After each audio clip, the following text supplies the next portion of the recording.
The morning sun painted the rice fields gold as Hana Kim walked between the rows. Her bare feet knew every stone and root in the muddy water. She had been walking these same paths since she could barely reach her grandmother's waist. "Hana, come. Help me with this net," called her brother Dojin from across the field. At 14, he was still small for his age, but he worked twice as hard as boys his size. Hana smiled and waded through the shallow water toward him. The net had caught on something underwater. Together, they pulled it free and continued their work. Their grandmother Bora would expect the fish sorted and counted before the evening meal. New Jeju was a peaceful world. The human colony had been here for almost 70 years. Hana's grandmother often told stories about the first settlers, who had come from Earth to build new lives among the stars. They had found this planet perfect for farming. 2 suns gave long growing seasons. Clean rivers ran down from snow-topped mountains. The soil was rich and dark. "I heard the Choi family is getting a new farming robot next season," Dojin said, as they worked. "Father says we might get one too if the harvest is good." Hana nodded but kept working. She did not mind the hard work. There was something good about feeling the earth under her feet and watching things grow. Her grandmother said farming connected people to the land in a way machines never could. The afternoon heat made them rest in the shade of their small house. Grandmother Bora brought them cold tea and rice cakes. She was 73 years old, but still strong. Her hands were rough from decades of farm work, but gentle when she touched Hana's face. "You look like your mother at that age," Bora said, sitting beside them. She had the same serious eyes. Hana's parents had died in a transport accident when she was 12. Since then, Grandmother Bora had raised both children alone. She never complained, but Hana sometimes saw sadness in her old eyes. "Tell us about the old country again," Dojin asked. He loved hearing about Earth, though none of them had ever been there. Bora smiled. "Korea was beautiful. Mountains and rivers, just like here. But there were too many people, and not enough space. That is why families like ours came to the stars, to find room to grow. As the day cooled, they returned to work. The rice plants swayed in the gentle wind. Hana could hear other families working in nearby fields. Children laughed and played in the irrigation channels. Someone was singing an old Korean song their grandmother had taught them all. It was a perfect day on a perfect world. Then the sky went dark. At first, Hana thought clouds had covered the suns, but when she looked up, she saw something that made her blood freeze. Massive shapes hung in the sky like black mountains. They were bigger than anything she had ever seen, bigger than the largest building in the colony's main town. "What are those?" Dojin whispered. Before Hana could answer, the ships began to glow. Bright points of light appeared on their undersides. The light grew brighter and brighter until Hana had to cover her eyes. "Run!" Grandmother Bora's voice cut through the air. "Children, run to the old mine, now!"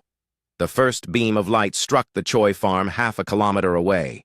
The house, the barn, and the family who lived there simply vanished. In their place was only burning ground and smoke. Hana grabbed Dojin's hand and ran.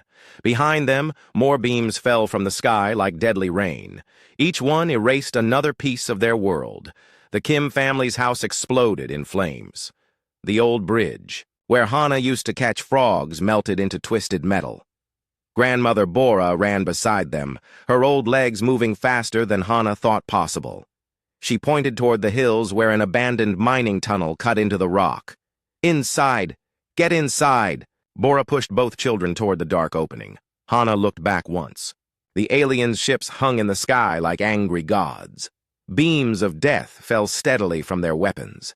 Everything she had ever known was burning. They stumbled into the tunnel just as another beam struck nearby. The heat washed over them like opening an oven door. Rock and dirt fell from the tunnel ceiling.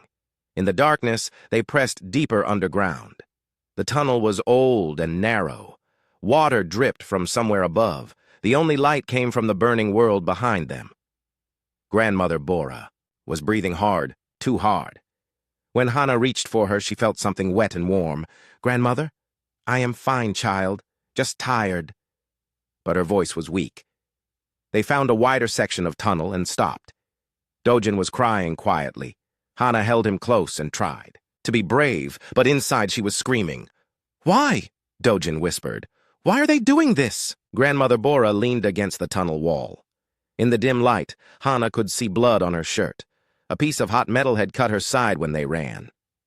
"Some people in the galaxy do not like humans," Bora said slowly. "They think we take space. That belongs to them." "But we never hurt anyone," Hana said. "We just grew food and minded our own business." "That does not matter to them, granddaughter. To them, we are just in the way."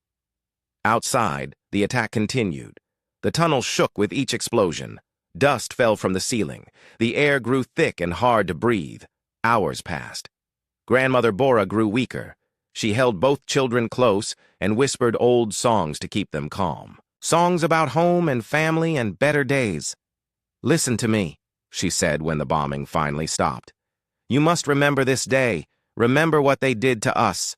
Remember that we were good people who never hurt anyone." "You will get better," Hana said.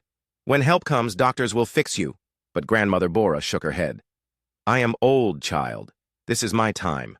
But you and Dojin have your whole lives ahead of you." Dojin was getting cold despite the warm air. His breathing was strange and shallow. Hana realized he had been hurt too. A piece of debris had hit his chest when they ran. "Stay with me," she whispered to him. "Stay awake." But Dojin was already drifting away. "Tell grandmother I tried to be brave," he whispered. "You are brave," Hana said, holding him tighter. "You are the bravest person I know." When Dojin stopped breathing, Hana screamed until her throat was raw. She held his small body and rocked back and forth in the darkness. Grandmother Bora's voice was barely a whisper now. "Remember us, Hana. Remember what we were before this day. But also remember what they did. Make them remember us." "I will," Hana promised. "Good. Now listen carefully. In my jewelry box at home, if it still exists, there is a small key. It opens a box buried under the old apple tree. Inside you will find papers and some money. Earth money. If you survive this, use it to leave this place. Go somewhere you can become strong. I do not want to leave. This is home. Home is gone, child. The world we loved is burning. You must build yourself a new life, a stronger life. Promise me." "I promise, grandmother." Bora smiled one last time and closed her eyes. Such a good girl. Such a brave girl. Hana sat alone in the dark tunnel for 3 days. She held her brother's body and listened to the silence outside. No more explosions, no more burning, just emptiness. On the 4th day, she heard voices calling in human language. Rescue teams from other worlds had finally come. When they found her, Hana was still holding Dojin. Her fingers were bloody from trying to dig through collapsed rock with her bare hands. Her eyes were dry. She had no tears left. The rescue workers were kind. They gave her food and water and wrapped her in warm blankets. They told her she was safe now. The aliens were gone. But Hana knew she would never be safe again. None of them would. Somewhere in the galaxy, the beings who had done this were still alive, still free, still able to burn more worlds. As the rescue ship lifted off, Hana looked down at the blackened ruins of New Jeju. Everything she had loved was ash. Everyone she had loved was dead. The rescue worker sitting beside her tried to comfort her. "You are alive," he said. "That is what matters. You can start over." Hana nodded and smiled. But inside, she was already planning. She would indeed start over. She would become something new, something strong enough to make sure this never happened again. The aliens had taken her family. Now she would take everything from them. 5 years had passed since New Jeju burned. Lieutenant Hana Kim stood at attention in the briefing room on Mars Station, her uniform crisp and perfect. Around her, other officers shuffled papers and checked their weapons. They were preparing for another mission against the Velkari raiders. Colonel Park Minho entered the room. He was a big man with scars on his face from fighting aliens. The soldiers respected him because he had never asked them to do anything he would not do himself. "Listen up," Colonel Park said. "Yesterday, Velkari raiders hit a convoy near the Titan shipping lanes. 15 ships destroyed. Over 200 people dead. We are going to find them and make them pay. Hana felt her heart beat faster. Every mission was a chance to kill more of the creatures who had murdered her family. In 5 years of military service, she had become very good at killing Valkyrie. Lieutenant Kim, the colonel continued, you will lead the science team. We need to capture some of their technology if possible. Yes, sir, Hana replied, but she had no interest in capturing anything. She wanted to study how they died. The mission team gathered in the hangar. Sergeant Kang Ji-hoon checked his heavy weapons. He was a steady man who followed orders without question. Beside him, Lee Yuna loaded explosives into her pack. She was young but had already blown up more alien ships than anyone else in the unit. Ready for another hunt, Lieutenant? Yuna asked with a smile. Always, Hana replied. The journey to the attack site took 6 hours. During the trip, Hana reviewed everything they knew about Valkyrie biology. She had studied their bodies for years, learning their weak points and how their organs worked. Other officers thought she was just very dedicated to her job. They did not know she was planning something much bigger. When they reached the convoy wreckage, it was worse than the reports had said. Ships floated in pieces through space. Bodies drifted among the debris. The Valkyrie had not just destroyed the convoy. They had enjoyed doing it. Sensors show 3 Valkyrie ships hiding behind that asteroid, reported the pilot. They are probably waiting to attack any rescue teams. Perfect, Colonel Park said. Take us in quiet. We will give them a surprise. The attack was swift and brutal. Human ships were smaller than Valkyrie vessels, but they were faster and smarter. Within minutes, 2 alien ships were burning. The third tried to run. Do not let it escape, Hana said over the radio. We need to board that ship. They caught the fleeing Valkyrie vessel and attached to its hull. Hana led the boarding team through the airlock. Inside, the alien ship was dark and filled with strange smells. Everything was built for creatures much larger than humans. They found the first Valkyrie warrior in the engine room. It was over 2 meters tall with gray skin like stone. Its 4 arms ended in claws that could cut through metal. When it saw the humans, it roared and charged. Sergeant Kang shot it 6 times before it fell. Even dying, the creature tried to crawl toward them. Tough bastards, Kang muttered, but Hana knelt beside the dying alien. She watched its breathing, studied how its blood flowed, listened to the sounds it made. When it finally died, she took samples of its tissue and blood. What are you doing, Lieutenant? Yuna asked. Learning, Hana replied. They found 2 more, Valkyrie deeper in the ship. Hana insisted on taking them alive. She wanted to see how they reacted to different weapons, how long they could survive in human atmosphere, what made them afraid. Back on Mars Station, Hana spent days studying the captured aliens. She tested their reflexes and measured their strength. She learned that they could see in different spectrums of light. Their hearing was much better than human hearing. They were incredibly strong but not very fast. Most importantly, she discovered something interesting about their technology. Valkyrie ships and weapons were grown rather than built. They used some kind of living crystal that responded to their thoughts. The crystals were beautiful, but also very delicate when exposed to certain frequencies. You are spending too much time with dead aliens, Colonel Park told her one day. The other officers are starting to talk. What do they say? Hana asked. That you enjoy it too much, that you smile when you cut them open. Hana looked at her commanding officer. Colonel Park had been kind to her. He had helped her advance through the ranks, but he did not understand what she was really doing. Sir, every piece of information I gather makes us better at fighting them. My research has already helped develop new weapons and tactics. I know. Your work is valuable, but I worry about what it is doing to you. Hana almost laughed. He was worried about what studying aliens was doing to her. He had no idea what losing her family had already done. I am fine, sir. Just dedicated to the mission. That night, Hana worked late in her private lab. She had been building something in secret for months. Using parts from captured Valkyrie ships, she was creating a device that could disrupt their crystal technology. It was still small and weak, but it was a beginning. Dr. Nam Tae-hyung knocked on her door. He was a physicist who helped her with the technical aspects of her research. He was one of the few people who knew what she was really trying to do? I have the calculations you asked for, he said, handing her a datapad. The resonance frequencies that could destabilize their crystal matrices on a large scale. Hana studied the numbers. How large a scale? Theoretically, if you could generate enough power, you could affect an entire planet. But the energy requirements would be enormous. You would need the power output of a star. What about their home world? Veltar has a unique crystal core, does it not? Dr. Nam looked uncomfortable. Yes, but Hana, you cannot be serious. What you are describing would be... What would it be? Genocide, the complete destruction of their species. Hana set down the datapad and looked at her friend. They destroyed my world. They killed my family. They murder innocent people for the crime of being human. Why should I show them mercy they never showed us? Because we are supposed to be better than them. Better? Hana laughed, but there was no humor in it.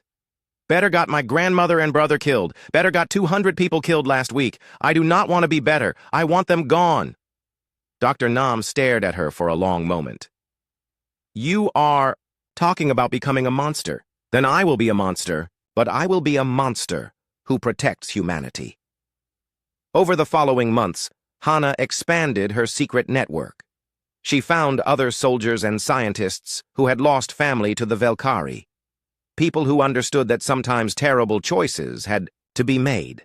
Chief Engineer Yoon Sang-yun joined her cause after Velkari raiders destroyed his daughter's school ship. Han Ji-yu, an intelligence officer, began providing information about Velkari fleet movements after her entire home colony was wiped out. Slowly, carefully, Hana began gathering the resources she would need: rare materials, advanced computers, people who could be trusted to keep secrets. The official story was that she was developing new defensive technologies, shields that could protect human worlds from alien attack, weapons that could disable enemy ships without destroying them. The truth was much simpler and much darker. She was building a weapon that would end the Velkari threat forever, not by defeating them in battle, but by making sure they could never threaten anyone again. Late at night, alone in her lab, Hana would look at pictures of her family. Grandmother, Bora working in the garden, Dojin laughing as he played in the rice fields, her parents on their wedding day. I will keep my promise, she whispered to their images. I will make them remember you. All of you. She was no longer the frightened girl who had hidden in a tunnel while her world burned. She was something new, something harder, something willing to do what others could not. The Velkari had taught her that mercy was weakness, that the only way to protect the people you loved was to destroy those who threatened them completely. She had learned the lesson well. Admiral C.O. Wubin visited Mars Station to review her progress. He was impressed by her research and her dedication. He authorized more funding and more resources. You are doing important work, Lieutenant, he told her. The defensive systems you are developing could save millions of lives. That is my hope, sir, Hana replied. But she was not building defensive systems. She was building justice. Cold, perfect justice for a dead family on a burned world. The Admiral left, satisfied that his star researcher was working to protect humanity. He had no idea that she was actually planning to save it through the complete annihilation of its enemies. Hana returned to her work. There was still much to do. More crystals to study, more weapons to test, more allies to recruit. But she was patient. She had learned patience in a dark tunnel, holding her dead brother while their world burned above them. The Velkari thought they were the hunters. They thought humans were weak prey to be destroyed at will. Soon, they would learn how wrong they were. Soon the prey would become the predator. Captain Hana Kim stood before the massive holographic display in her secret laboratory deep beneath Luna Station. 3 years had passed since her promotion, and her network had grown beyond anything she had originally imagined. What had started as a small group of scientists and soldiers had become something much larger and more dangerous. The quantum resonance calculations are complete, reported Dr. Nam Tae-hyung, his face pale from months of working without rest. The device will work exactly as you predicted. Hana studied the rotating image of the weapon she had designed. It looked harmless enough. A simple cylinder about the size of a person, filled with advanced electronics and exotic crystals. But this innocent-looking device would be the most powerful weapon ever created. How much power will it need? Asked Cho Minji, the cybernetics expert who had joined their cause after losing her husband in a Velkari attack. Everything, Hana replied. We will need to drain the power from an entire fleet of ships, but it will only need to fire once. The A resonance cascade device was her masterpiece. Years of studying Velkari biology and technology had led to this moment. She had discovered that their crystal-based technology had a fatal weakness. If hit with the right frequency at the right amplitude, their crystals would not just break. They would tear apart at the molecular level, creating a chain reaction that would spread to every Velkari crystal within range. Since Velkari technology was grown from living crystals, and since their bodies contained the same crystals, the weapon would destroy both their ships and their people simultaneously. The range will be enormous, Dr. Nam continued. Once the cascade begins, it will spread through any connected crystal matrix. Their ships, their cities, their bodies. Everything with Velkari crystals will be destroyed. Even their homeworld? Hana asked. Especially their homeworld. Veltar's core is made of the same crystal. If we can get the device close enough to the planet, the reaction will spread through the entire core. The planet itself will tear apart. Hana felt a cold satisfaction. Perfect. Not just death for the aliens who had murdered her family, but the complete destruction of everything they had ever built. There is still the problem of delivery, said Chief Engineer Yoon Sang-hyun. He had been working on the practical aspects of the weapon. The device needs to be within 1,000 kilometers of the target to be effective. That means getting it past their entire fleet. I have been thinking about that, Hana replied. We do not need to fight our way to their planet. We just need them to bring us there. She activated another hologram. This one showed the current positions of all known Velkari fleets. For months, intelligence operative Han Ji-yu had been tracking their movements and patterns. They are planning something big, Han Ji-yu reported. Our sources suggest they are gathering forces for a major attack on human space. If we can make them think we have discovered their plan, they might retreat to defend their home world. And we follow them, Hana said, with the weapon hidden aboard one of our ships. The plan was risky. If the Velkari discovered what they were really carrying, the entire human fleet would be destroyed. But Hana had learned that the biggest risks often brought the biggest rewards. Admiral Seo Wubin arrived unannounced at Luna Station the next day. Hana barely had time to hide her real work before he entered her laboratory. Captain Kim, he said, looking around at the equipment. I have been reading your reports. This defensive technology you are developing, it sounds almost too good to be true. Science can seem like magic sometimes, sir, Hana replied carefully. Show me. Hana led him to a smaller lab where she kept a demonstration model. It was a tiny version of her real weapon, designed to destroy Velkari crystal samples. She placed a piece of alien technology on the testing platform and activated the device. The crystal sample vibrated for a moment, then cracked and crumbled to dust. Impressive, the Admiral said. This could revolutionize how we defend our colonies. That is the goal, sir. But Admiral Seo was not a fool. He had been fighting aliens for 20 years, and he had learned to recognize when something was not quite right. Captain, may I ask you a personal question? Of course, sir. What happened to your family on New Jeju? Do you think about revenge? Hana looked him directly in the eyes. Every day, sir. And what do you think about when you imagine your revenge? I think about making sure no other family has to go through what mine did. By killing all the Velkari? The question hung in the air. Between them, Hana realized that the Admiral suspected something. But how much did he know? Sir, my job is to develop defensive technologies to protect human colonies. What I think about in my private time is my own business.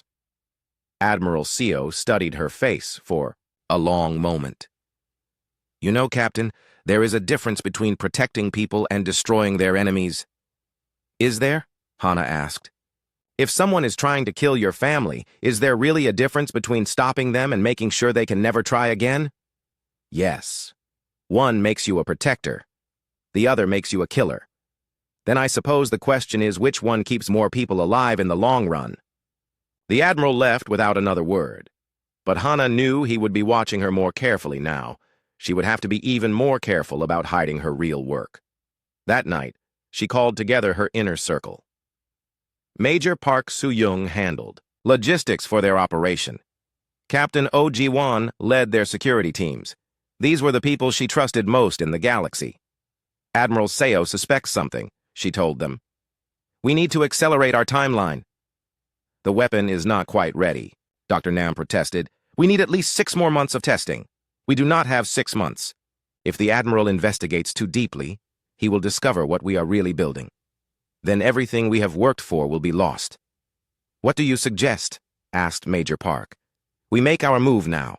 The Valkyrie are massing their fleets for an attack. We use that opportunity to deploy the weapon. Captain O looked worried. If something goes wrong, if the device fails to work properly, we will have sacrificed everything for nothing. If we do nothing, the Valkyrie will continue killing innocent people forever, Hana replied. My brother and grandmother will have died for nothing. All the families destroyed since then will have died for nothing. She activated a hologram showing images from the new Jeju attack. Burning houses, dead children, families torn apart by alien hatred. This is what they do, she said. This is what they are. They do not negotiate. They do not show mercy. They do not change. The only way to stop them is to end them. Dr. Nam sighed. Very well, I will prepare the device for deployment. But I want it on record that I think this is moving too fast. Noted, Hana replied. But we are committed now. There is no turning back. Over the next month, they worked frantically to finish the weapon. Components were smuggled aboard Hana's flagship, the Retribution. The device was assembled in secret and hidden in the ship's cargo bay. Meanwhile, Han Ji-yu spread false intelligence suggesting that humans had discovered the Valkyrie attack plan. As predicted, the alien fleets began retreating toward their home territory. They are falling back to Veltar, she reported. Our plan is working. Admiral Seo authorized the pursuit. He wanted to pressure the Valkyrie forces and prevent them from regrouping. He had no idea that he was helping Hana deliver the weapon that would destroy an entire species. As the human fleet prepared to depart, Hana stood on the bridge of her ship and looked out at the stars. Somewhere among those distant lights was the world where her family's killers lived. Soon, that world would be gone. Are you ready for this? Asked Major Park quietly. I have been ready for 8 years, Hana replied. The fleet jumped to hyperspace, carrying with it the end of the Valkyrie Empire. Hidden in the cargo bay of the Retribution, the Resonance Cascade device waited patiently to fulfill its terrible purpose. Hana thought about her grandmother's last words. Make them remember us. Soon, the entire galaxy would remember what happened when someone hurt a human family. They would remember that some prices were too high to pay. They would remember that humanity could be pushed too far. And the Valkyrie would remember nothing at all because they would be gone forever. The girl who had once tended rice fields was about to become the destroyer of worlds.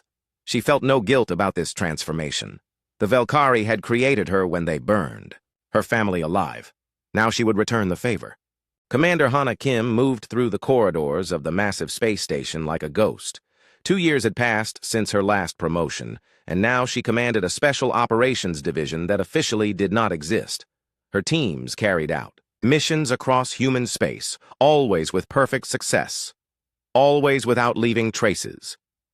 Commander, we have a problem, reported Major Park Soo-young as she entered the briefing room.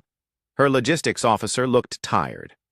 They all looked tired these days. Building a secret weapon to destroy an entire species was exhausting work. What kind of problem? Hana asked, settling into her chair. Admiral Seo has been asking questions about our supply requisitions. He wants to know why we need so much rare metal and quantum processing equipment. Hana was not surprised. For months, she had been positioning the components of her weapon throughout human space. Each piece was disguised as standard military equipment.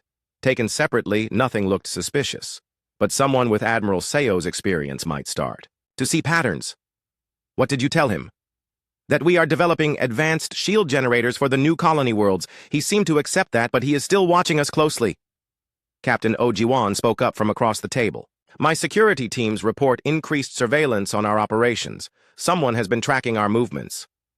Hana nodded. She had expected this. The Admiral was smart and experienced. Eventually, he would piece together what they were really doing. The question was whether they could finish their work before he stopped them. "How much longer do we need?" she asked Dr. Nam Tae-hyung. 6 months minimum, the physicist replied. "The quantum resonance calculations alone will take that long to complete, and we still need to test the delivery system. We may not have 6 months." The truth was that Hana's network had grown beyond her wildest expectations. What had started as a small group of revenge seekers had become something much larger. Soldiers, scientists, engineers, and intelligence officers throughout human space now worked toward her goal. Most of them did not know the full scope of what they were building. They thought they were developing advanced defensive weapons only. Her inner circle knew they were constructing a device that would commit genocide. "There is something else," Han Ji-yu said.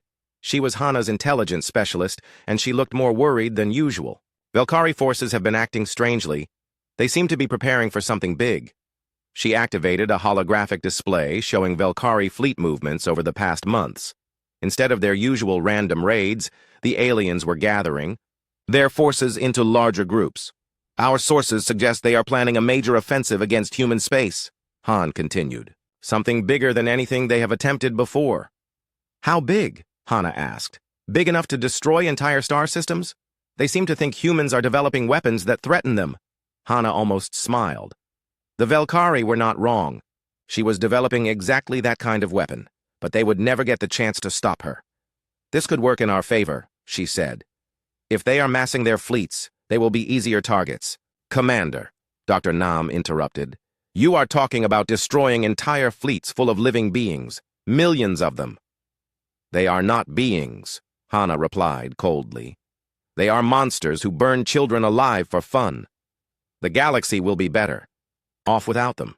She stood and walked to the window that looked out into space. Somewhere among those stars was New Jeju, now a dead world where nothing would ever grow again. Somewhere else was Veltar, where the creatures who had killed her family lived in comfort and safety. "I want updates on the weapon components every day," she told her team. "And I want contingency plans in case Admiral Seo tries to interfere with our work." "What kind of contingency plans?" Captain O asked. "Whatever kind are necessary." After the meeting, Hana returned to her private quarters. The walls were covered with star charts and technical diagrams, but in one corner was a small shrine. Pictures of her family sat beside a bowl of rice and burning incense. She knelt before the shrine every night and reported on her progress. I'm getting closer," she whispered to the images. "Soon everyone who hurt you will be gone." The door chimed. Hana quickly covered the shrine and called for the visitor to enter. Admiral Seo Wubin stepped into the room. He looked around at the charts and diagrams with interest. "Working late again, Commander?" "There is much to do, sir." "Indeed. I have been reviewing your recent missions. Impressive success rate. Your teams seem to be everywhere at once." "We are. Efficient, sir." The Admiral picked up one of the star charts. It showed the Veltar system in great detail. "Planning a vacation?" he asked, with a slight smile. "Know your enemy, sir." Wise advice. "Tell me, Commander, what do you know about the Velkari homeworld?" Hana felt her heart rate increase, but she kept her voice steady. "It is the center of their empire, heavily defended. Why do you ask?" "Intelligence suggests they are concerned about human expansion toward their territory. They seem to think we are planning some kind of attack on Veltar itself." "Are we?" "That is what I am trying to determine." Admiral Seo set down the chart and looked directly at Hana. "Commander, I have known you for several years now. You are brilliant, dedicated, and completely ruthless when it comes to fighting our enemies. These are admirable qualities in an officer." "Thank you, sir. However, I am beginning to suspect that your dedication may have crossed the line into obsession, and obsession can lead good people to make terrible choices." Hana met his gaze without flinching. "Sir, my only obsession is protecting human lives. Everything I do serves that goal. Does it? Or does everything you do serve the goal of avenging your family?" The question hung in the air between them. Hana realized that the Admiral knew more than he was saying. But how much did he really know? "Is there a difference?" she asked. "Yes. Protection seeks to preserve life. Vengeance seeks to end it. The two may look similar, but they lead to very different places. And where do you think my path is leading? Admiral Seo was quiet for a long moment. I think you are planning something that will change you forever, something that will make you into someone your family would not recognize. My family is dead, Hana said flatly. They do not get to have opinions anymore. But you are still alive, and the choices you make will determine what kind of person you become. Do you want to be someone who protects the innocent, or someone who destroys their enemies? I want to be someone who makes sure no other family has to watch their children die in alien fire. And if that requires you to become a monster, then I will be a monster. But I will be a monster who keeps humanity safe. Admiral Seo sighed. I was afraid you would say that. He turned to leave, but stopped at the door. Commander, I want you to know that I understand your pain. I lost people too when the Velkari first attacked human space. The desire for revenge is natural, but revenge without limits becomes something else entirely. What does it become? Evil. Pure and simple evil, no matter how noble the intentions. After he left, Hana stood alone in her quarters. She thought about the Admiral's words, but they did not change anything. She had made her choice 8 years ago in a dark tunnel while holding her dead brother. The next day, she called an emergency meeting of her inner circle. Admiral Seo is getting too close, she announced. We need to accelerate our timeline. The weapon is not ready, Dr. Nam protested. We need more time for testing. Time is a luxury we no longer have. How soon can you have a working prototype? 3 months minimum. But Commander, an untested weapon could malfunction. It might not work at all. Or it might work too well, added Cho Minji. Without proper testing, we cannot predict the exact scope of the cascade effect. Better to risk doing too much damage than to risk doing nothing at all, Hana replied. She activated a hologram showing recent Velkari raids, burned colonies, dead families, children who would never grow up because aliens thought humans did not deserve to live. While we debate testing procedures, they are still killing innocent people, she said. Every day we delay is another day that families like mine are destroyed. Major Park looked troubled. Commander, what if Admiral Seo tries to stop us? Then we will have to stop him first. The room fell silent. Everyone understood what she meant. Admiral Seo was a good man who had served humanity faithfully for decades. But if he stood between Hana and her goal, he would become an obstacle to be removed. Are we really talking about killing our own officers? Captain O asked. We are talking about doing whatever is necessary to protect humanity, Hana replied. Sometimes that means making hard choices. Over the following weeks, Hana's teams worked frantically to complete the weapon. Components were moved into position throughout human space. The final assembly would take place aboard her flagship when the time came to use it.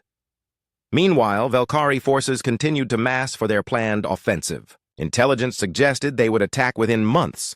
Once they committed to the assault, they would be vulnerable to counterattack. Hana studied the reports and smiled coldly.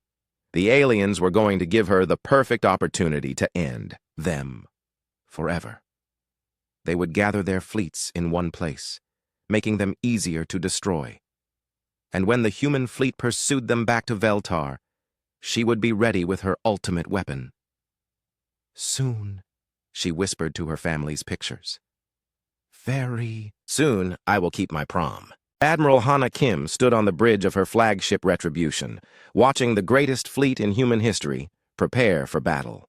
Around her ship, hundreds of vessels stretched across space like a metal constellation. Every captain believed. They were here to defend humanity from Velkari aggression. Only Hana knew they were here to witness genocide. Admiral, we are receiving final position reports from all fleet elements, reported Captain Lim Hajun from his station. He was her most trusted pilot, handpicked for this mission because of his absolute loyalty and his ability to fly through impossible situations. Excellent. And our special cargo? Secured and ready for deployment, ma'am. Hidden in the Retribution's cargo bay was the Resonance Cascade device. After 8 years of planning and 3 years of construction, her weapon was finally complete. It looked harmless enough, a simple metal cylinder surrounded by quantum field generators. But inside that innocent shell was the power to destroy an entire world. The Velkari home system of Veltar lay ahead of them. The alien planet hung like a blue-green jewel against the stars, its surface covered in crystal cities that had stood for thousands of years. 60 billion Velkari lived there, from newborn larvae to ancient philosophers. In a few hours, they would all be dead.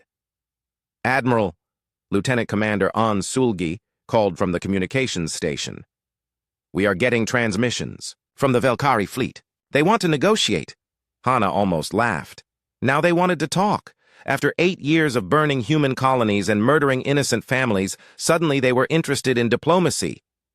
"Ignore them," she ordered. "Ma'am, Admiral Seo is requesting permission to open negotiations. He thinks we might be able to end this war without a major battle." Admiral Seo Wubin, even now, at the moment of ultimate victory, he was trying to save the monsters who had killed her family. He still believed that mercy was strength instead of weakness. "Tell Admiral Seo that I will consider his request," Hana said. "But first, we need to deal with their fleet." The space battle began exactly as she had planned. The Velkari forces were strong but disorganized. They had not expected humans to bring such a large fleet so deep into their territory. Their ships were powerful, but human tactics were superior. Captain Lim piloted his stealth ship through the chaos of the battle. His mission was crucial. While the fleets fought above Veltar, he would deliver the final component of Hana's weapon to the planet's surface. The device needed to be within 1,000 kilometers of the crystal core to work properly. "Stealth ship away," reported the weapons officer. "Captain Lim is through their perimeter." "Good. Lieutenant Commander An, begin charging the resonance." "Cascade?" "Yes, ma'am." The weapon came online slowly. Throughout the fleet, ships began redirecting power to Hana's flagship. The energy requirements were enormous. It would take the combined output of 50 warships to generate enough power for a single firing. On the tactical display, Hana watched the battle unfold. Human ships darted between the massive Velkari vessels like insects attacking giants. Explosions lit up the darkness as ships on both sides died in fire and vacuum. But none of that mattered now. The battle was just a distraction. The real war would be won by science, not weapons. Admiral Kim. Hana turned to see Major General Kim Young-ho approaching her command station. He was an old friend who had served with her father decades ago. She had not seen him in years. "General Kim, I did not know you were aboard. I transferred from the Invincible an hour ago. Admiral Seo asked me to speak with you." "About what?" "About what you are really planning to do here." Hana felt her blood turn cold. How much did they know? How much had Admiral Seo figured out? "I am planning to defeat the Velkari fleet and protect human space," she said carefully. "No. You are planning to destroy their entire species. Admiral Seo has been investigating your secret projects for months. He knows about the weapon hidden in your cargo bay." For a moment, Hana considered denying everything. But General Kim had known her since she was a child. He would see through any lies. "And what does Admiral Seo plan to do about it?" she asked. "He wants you to stand down, to let the fleet withdraw without using the weapon." "Absolutely not. Hana, think about what you are doing. You are talking about killing billions of innocent beings." "Innocent?" Hana's voice rose. "They burned my world. They murdered my family. There is nothing innocent about them." Most of the beings on that planet had nothing to do with attacking human colonies. They are farmers and teachers and artists. They have families just like you did. They are aliens. They are our enemies, and they will never stop trying to destroy us unless we stop them first. General Kim moved closer. "Your grandmother would not want this. She would not want you to become a killer of worlds." The mention of her grandmother hit Hana like a physical blow. For a moment, she could almost hear Bora's voice, gentle and wise. But then she remembered other sounds, her brother's last breath, the screams of burning children, the silence that followed the destruction of everything she had ever loved. "My grandmother told me to make them remember us," she said quietly. "That is exactly what I am doing. By becoming the thing you hate most? By making sure no other human family has to suffer what mine did." On the tactical display, Captain Lim's stealth ship reached the planet's surface. He transmitted a brief signal confirming that the final component was in place. Everything was ready. "Admiral," Lieutenant Commander On reported. "The Cascade. Device is fully charged. We can fire on your command." Hana looked down at the beautiful planet below. From space, it looked peaceful. The crystal cities caught the light of Veltar's sun and threw it back in rainbow patterns. It was probably the most beautiful world she had ever seen. In a few minutes, it would be gone. "Hana, please," General Kim pleaded. "Do not do this. There has to be another way. There is no other way. I have spent 8 years looking for one. The Velkari do not negotiate. They do not compromise. They exist only to destroy us. The only way to stop them is to end them. And what about the rest of the galaxy? What will other species think when they learn that humans destroyed an entire world? They will think twice before attacking us. Or they will unite against us. You could be starting a war that will destroy humanity itself." Hana had considered that possibility. But she had decided it was a risk worth taking. Fear was better than pity. Respect was better than love. If the galaxy had to fear humanity to keep it safe, then fear was what she would give them. Final warning. "Admiral," General Kim said. "Stand down or Admiral SCO will have you arrested for war crimes." Hana looked at the old soldier who had known her as a child. "General, I want you to leave my bridge. Now." "I cannot do that. Then you are going to have to watch what happens next." She turned to Lieutenant Commander On. "Fire the weapon." "Ma'am, I need a direct order to activate the Cascade device. You have one." "Fire." On's hands hesitated over the controls. "Admiral, this will kill everyone on the planet. Everyone." "I know exactly what it will do. Fire the weapon. That is a direct order." The young officer looked at General Kim, who shook his head sadly. Then she looked back at Hana. "Yes, ma'am." The resonance cascade device activated deep within Veltar's crystal core. At first, nothing seemed to happen. The planet continued to orbit peacefully around its sun. The crystal cities continued to gleam in the light. Then the harmonic frequency reached critical resonance. The first sign was a faint vibration that spread through the planet's crust. Deep underground, ancient crystal formations began to sing as they vibrated in perfect harmony. The sound was beautiful and terrible, like the death song of a god. On the planet's surface, Velkari civilians stopped what they were doing and listened to the strange music coming from beneath their feet. In the crystal cities, buildings began to hum with sympathetic vibrations. Then the crystals began to crack. It started small. Tiny fractures in building foundations, hairline splits in decorative sculptures. But the resonance effect was spreading, gaining power as it touched more and more crystal structures. Within minutes, entire buildings were cracking like glass. Crystal towers that had stood for millennia swayed and collapsed. The harmonic frequency spread through the planet's core, destabilizing the very foundations of Velkari civilization. From orbit, Hana watched through her ship's sensors as the most beautiful world in the galaxy began to tear itself apart. She felt no satisfaction, no joy, only a cold sense of completion. Her family was finally avenged. "My God," General Kim whispered. "What have you done?" "What needed to be done?" Hana replied. On the surface below, 60 billion Velkari died as their crystal-based biology resonated with the planet's destruction. Their cities crumbled. Their technology failed. Their very bodies came apart at the molecular level. In space, the Velkari fleet began to suffer the same fate. Their crystal-based ships vibrated with the same deadly frequency. Massive dreadnoughts that had terrorized human space for decades simply fell apart like broken toys. The battle ended not with explosions or weapons fire, but with the gentle drifting of debris where a mighty fleet had once been. And deep within Veltar's core, the resonance cascade reached its final crescendo.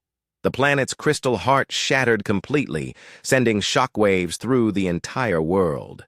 Hana watched her enemies. Home die and thought about a small girl planting rice under alien suns, never knowing.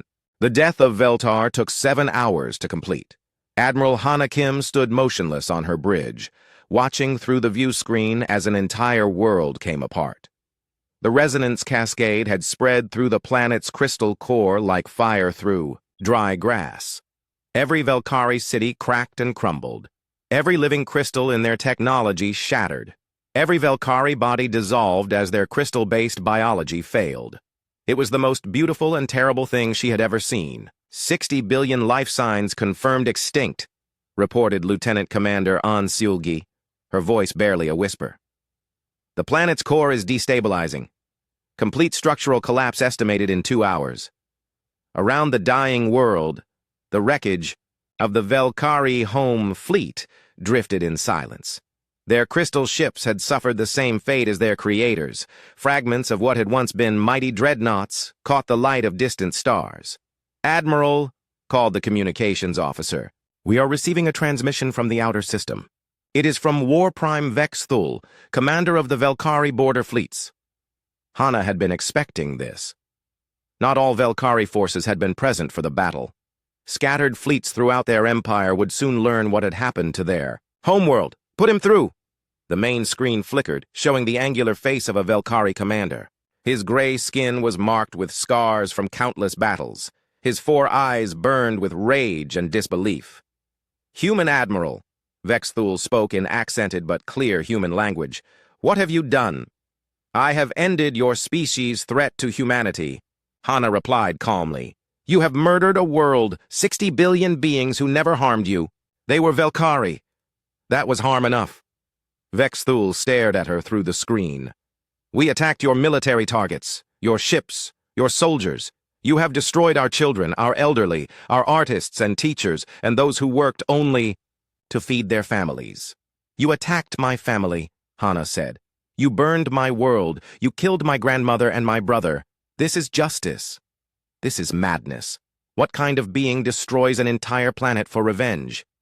The kind you created when you murdered my family." The War Prime was silent for a long moment. When he spoke again, his voice was different. Older. Sadder. "We did not know," he said. "We did not know that humans could become this. We thought you were weak. We thought you would surrender when we showed you our strength. Now you know better. Yes, now we know what you truly are. Killers of worlds, destroyers of species. We will carry this knowledge to every corner of the galaxy. Every race will learn what happens when humans are threatened." "Good," Hana said. "Let them learn." "What have you become?" Vex Thul asked, and his voice carried genuine horror. Hana looked at the alien commander, who would soon be one of the last of his kind. "I have become what you made me." The transmission ended. On the main screen, Veltar continued its slow death. Massive crystal formations erupted from the planet's surface as the core collapse spread upward. The beautiful blue-green world was turning gray and lifeless. Admiral Kim, Major General Kim Young-ho, stood beside her command chair. His face was pale with shock. "Do you understand what you have done here?" "I have won the war," Hana replied. "You have committed genocide. You have destroyed an entire species. The blood of 60 billion beings is on your hands. Better their blood than more human blood. Is it? How many humans will die because of what you have done today? How many species will unite against us because they fear we will do to them what we did to the Velkari?" Hana had considered this possibility. "Then we will defeat them too, if necessary." General Kim stared at her. "You are not the girl I knew. That girl was kind and gentle. She cared about all living things. That girl died in a tunnel on New Jeju 8 years ago. I am what grew from her ashes." Admiral Seo Wubin's voice came over the ship's communication system. "All ships. This is Admiral Seo. We are withdrawing from Velkari space immediately. What has happened here will be investigated fully." Hana activated her own communicator. "Negative, Admiral. We will remain in orbit to confirm the weapon's effectiveness."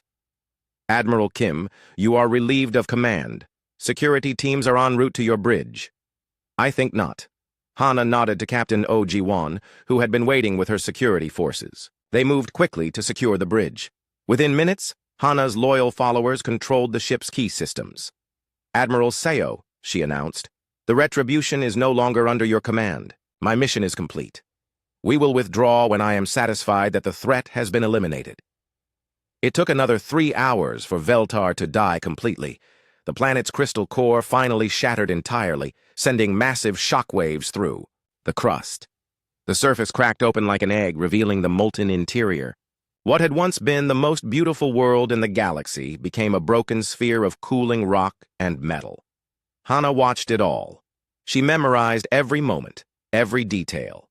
This was her masterpiece, the culmination of 8 years of planning and preparation. The final answer to everyone who had ever hurt her family. When it was over, she ordered the fleet to withdraw. As they jumped to hyperspace, she took one last look at the dead system. Where Veltar had once orbited, only debris remained. The Velkari home world was gone, and with it, the heart of their civilization. The journey back to human space took 2 weeks. During that time, news of the Veltar incident spread throughout the galaxy. Different species reacted in different ways. Some were horrified. Others were impressed. Many were afraid. Humanity had proven that it could and would destroy entire worlds if threatened. The galaxy would never look at humans the same way again. When they reached Mars Station, Hana was immediately arrested. The charges were extensive: genocide, war crimes, unauthorized use of weapons of mass destruction, mutiny, and treason. If convicted, she would face execution or life imprisonment. But Hana did not care about the charges. Her mission was complete.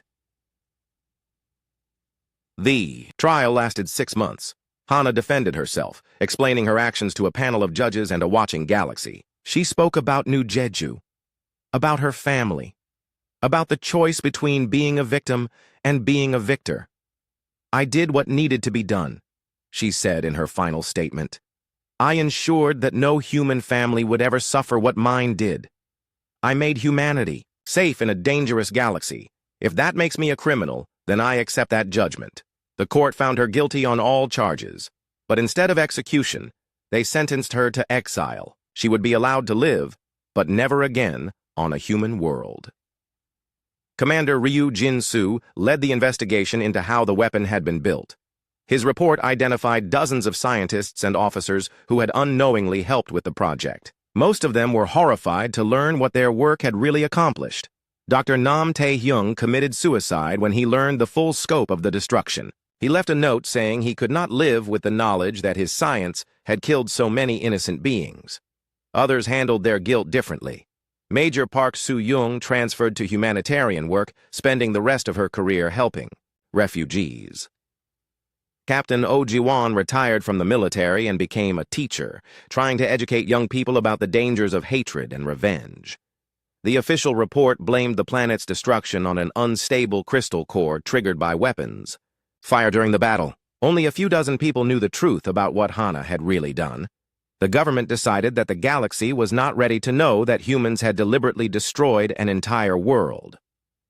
5 years after the trial, Hana was quietly released to a small frontier colony called New Busan. The planet was beautiful and peaceful, with rolling hills and clean rivers. It reminded her of New Jeju. She bought a small farm and began growing rice.